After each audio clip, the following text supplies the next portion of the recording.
You know when you use a GPS app to map out a road trip? You plug in your destination, and it gives you a super precise route, estimating exactly when you'll arrive and warning you about any traffic jams or roadblocks ahead. Without it, you're pretty much just driving blind, right? Well, for a business, navigating the uncertainty of the future works exactly the same way, except instead of a GPS, they use a budget. A personal budget keeps your own household finances on track, sure, but when we scale that up to a corporate level, it becomes the ultimate tool for navigating incredibly complex challenges without actually needing a crystal ball. Welcome to This Explainer. Today, we're going to totally reframe how you think about business finance. Let's be real. When most people hear the word budgeting, they think of some restrictive, tedious accounting chore that everyone completely dreads. But today, we're going to look at it as a dynamic, absolutely powerful blueprint for constructing a stable and profitable enterprise. So here is our roadmap for today. We'll start by decoding budgeting and control, then look at the pros and cons, move into building the budgeting system, discuss the principal budget factor, and finally, classify the different types of budgets. Okay, let's jump right into Section 1, Decoding Budgeting and Control. All right, let's dive into this. A budget, at its core, is just a quantified plan for future activities. It's basically a statement of management's plans and policies, but expressed in hard numbers for a very specific period of time. Think of the budget as the means to an end. But here's the thing, a plan is totally useless if you don't actually track your progress against it, and that's exactly where budgetary control comes in. Budgetary control is the continuous, active process of comparing your actual, real-world results against that budgeted plan. It's the mechanism management uses to spot deviations, fix responsibilities, and guide the business right back on track. Simply put, the budget is the tool, and budgetary control is the end result of using that tool effectively. Moving on to Section 2, the pros and cons. The benefits of having a really robust budgeting system are massive. First off, it ensures you're maximizing your resources to get the absolute highest possible return. Second, it brilliantly forces different departments, like, say, sales and production, to actually coordinate their functions rather than just working in their own isolated silos. Third, it builds this company-wide attitude of cost consciousness. Suddenly, everyone actually cares about efficiency. And finally, it acts as a built-in process of self-examination and self-criticism, which is absolutely vital for any organization that wants to grow and adapt. But hey, here is the catch. Forecasting isn't an exact science. No matter how good your math is, there's always a degree of human judgment involved. Plus, because it requires massive coordination, if top management suddenly stops supporting it, the whole system's going to collapse. It's also super time-consuming and requires highly skilled, experienced staff. And that leads us to this really crucial quote. The budget should be regarded not as a master, but as a servant. It is just a tool. It literally cannot replace human management, and we certainly shouldn't let the budget become some rigid, robotic overlord that forces us into bad business decisions just to hit the numbers. All right, Section 3, Building the Budgeting System. So how do we actually build this thing? It all starts with the Budget Committee. Now, this isn't just a group of accountants sitting in a back room. It's a powerful group of representatives from all the major functions. You've got the sales manager, the production manager, the R&D head, the whole shebang. Because every single department's actions impact the others, this committee's job is to knit these diverse activities together. They review past data, they debate targets, and they mutually agree on a coordinated program before passing it all up to the board of directors.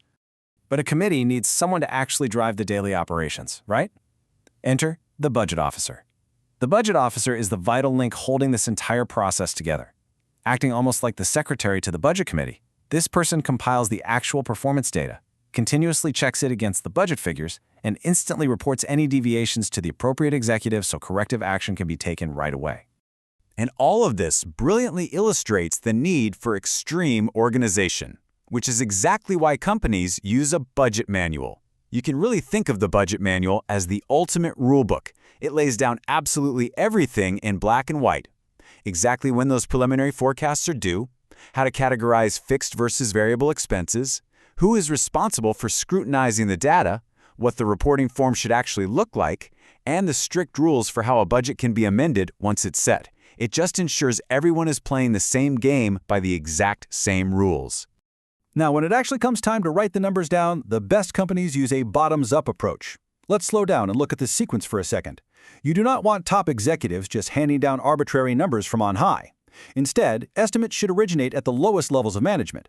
Those numbers are then passed up, refined, and coordinated by the committee, summarized into a master budget, and finally passed back down. Why do it this way? Well, because when you involve frontline managers in setting their own targets, the probability that they'll accept and actively strive to achieve those goals absolutely skyrockets. Section 4. The Principal Budget Factor. The principal budget factor, which is also known as the key factor or limiting factor, is essentially the constraint that limits the entire undertaking at a specific point in time. Honestly, it is the bottleneck.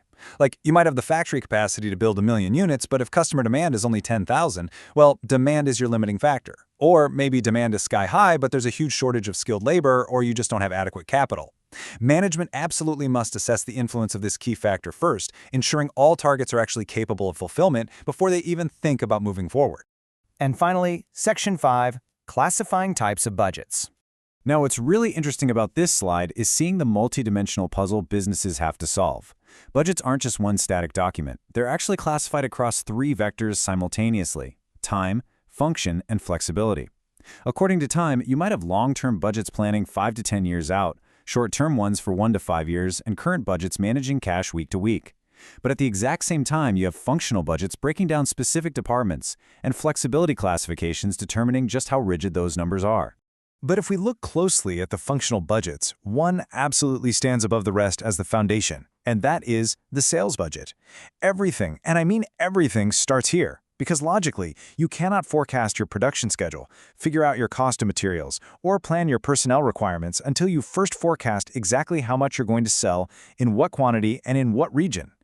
Every single other functional budget is derived entirely from the sales budget. Let's shift over to flexibility and see how this builds into another crucial distinction: fixed versus flexible budgets. A fixed budget is prepared for a single, standard level of activity. It does not change. Now, that works great if your business is incredibly predictable and sales literally never fluctuate. But let's be real, most businesses don't live in a perfectly predictable world. That's exactly why flexible budgets are designed to adjust to any level of activity. By carefully separating fixed and variable costs, a flexible budget dynamically changes to give management a true, accurate picture of budgeted costs, regardless of whether production scales way up or slows right down. Finally, all of these timelines, functions, and flexible numbers culminate in the ultimate deliverable, the master budget. This is the summary budget, incorporating every single functional budget into a capsule form. It translates all of those operational plans into a projected income statement and balance sheet. And when the board of directors approves this master budget, that is the official green light. It gives every single manager in every responsibility center the authority they need to go out and execute their plans. So as we've seen, budgeting and budgetary control form an amazingly intricate, interconnected system that demands teamwork, strict rulebooks, and a really deep understanding of your operational bottlenecks. It takes vague, fuzzy goals and transforms them into a highly quantifiable roadmap. So taking these academic concepts out of the boardroom and applying them to your own endeavors, it leaves us with one really critical question to ponder. If a budget is a blueprint for the future, what exactly is your current plan building? Thank you so much for joining me for this explainer, and keep building.